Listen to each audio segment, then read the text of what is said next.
Euzu billahi mineşşeytanirracim. Bismillahirrahmanirrahim.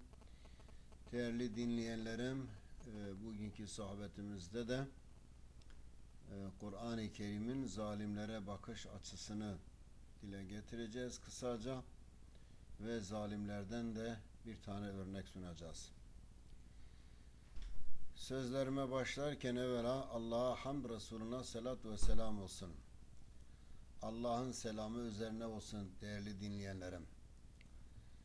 24 Haziran 2007 yılında hemen hemen dünyanın bütün gazetelerinde bir idam kararı dolaşıyordu. Kimin?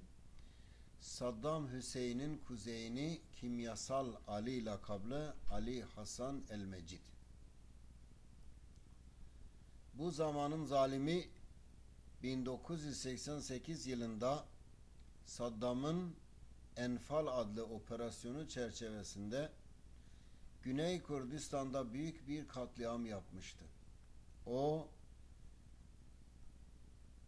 Ali Mecid yani o zamanlar Irak'ın bazı komşuları ile de anlaşarak büyük bir keyifle ve de gülerek biz Kürtleri sıkıştırdık. Sizler de onlara sınırlarınızı açmayın. Onları birlikte öldürelim, artık sesleri çıkmaz derken titremiyordu. Çok keyifliydi. Bir gün bunun hesabını vereceğini düşünmüyordu. Ama mahkemenin idamına karar verdiği gün mahkeme kararını dinlerken farenin kediyi gördüğü gibi tir tir titriyordu. 1988 yılında Kürtler katliama tabi tutulduğu zaman Kürtlerin o zaman sahipleri yoktu. Kürtlerin silahları da yoktu. Kürtler asırlar boyunca zalimlerin eliyle parçalanmışlardı. Aralarına set çekilmişti. Birbirlerinin feryadını duyamaz hale gelmişlerdi. Bir taraftan topluca katledilirken diğer tarafın haberi olmazdı. Vatanlarını parçalayanlar bütün yeraltı yerüstü zenginlik kaynaklarını el koymuşlardı. Kürtlerin petrollerini satarak silah alır ve o silahlarla yine Kürtleri öldürüyorlardı. Ama bir gün geldi, Peygamber sallallahu aleyhi ve sellem Efendimizin de buyurduğu gibi el kufru yedum ve zulmu la yedum, küfür devam edebilir ama zulüm devam edemez sözü gerçekliğinde Yüce Allah başka birilerinin eliyle zalimlere dur dedi. Zaten ilahi kanundur. Allah birilerinin şerrini başkalarıyla durduruyor. Yoksa aksi halde kainat helak olur. Bu zalimlerin zulmünü durdurduğu zaman o durduran insanların Müslüman ya da kafir olması hiç önemli değildir. Zalim ve gaddar rejimlerine Allah'ı tanımaz kanunlarına boyun eğmedikleri için insanları terörist ilan edip öldürenler bilsinler ki bir gün mutlaka ilahi kanunlar karşısında hesap vereceklerdir. Çünkü Cenab-ı Allah İbrahim suresinin 13. ayet-i kerimesinde şöyle buyuruyor. لَنُهْلِكَنَّ zalimin, biz zalimleri mutlaka yok edeceğiz.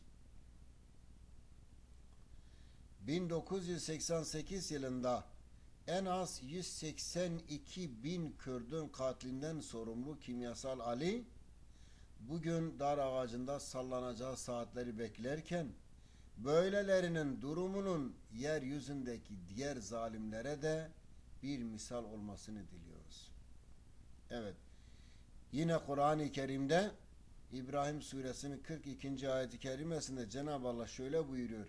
وَلَا تَحْسَبَنَّ اللّٰهَ غَافِلًا عَمَّا يَعْمَلُ الظَّالِمُونَ اِنَّمَا يُؤَخِّرُهُمْ لِيَوْمٍ تَشْخَصُ فِيهِ الْاَبْصَارِ Sadakallahul azim.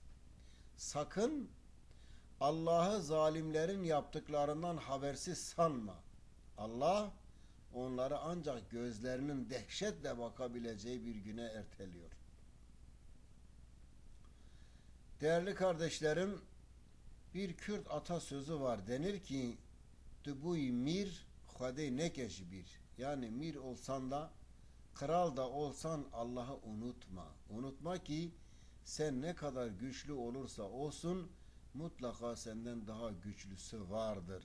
Sen yaptığın zulümlerin, işkencelerin, katliamların hesabını vermeyeceğini sanma.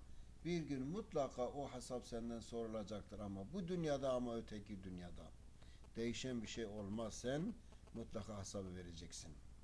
Bazıları bir rütbe sahibi ya da makam, mevki sahibi olduklarında hemencecik Allah'ı unutuverirler. Örneğin bir askeriye genel şefi kendini zamanın bir firavunu sanır, bir diktatörü sanır. Yani istediği her şeyi yapabilir diye düşünür. Bir gün mutlaka kendisinden hesap sorulacağını ve de lanetleneceğini hesap etmez. Oysa Yüce Allah Kur'an-ı Kerim'de Hud suresinin 18. ayeti kerimesinde şöyle buyurmaktadır. Ela lanetullahi alez zalimin. Sadakallahul asim. Biliniz ki Allah'ın laneti zalimlerin üzerinedir. Evet, haydi biz de bu ayete iştirak edelim ve hep birlikte haykıralım. Allah'ın laneti zalimlerin üzerine olsun. Onlar için bir cehennem. Hoşça kalın değerli dinleyenler.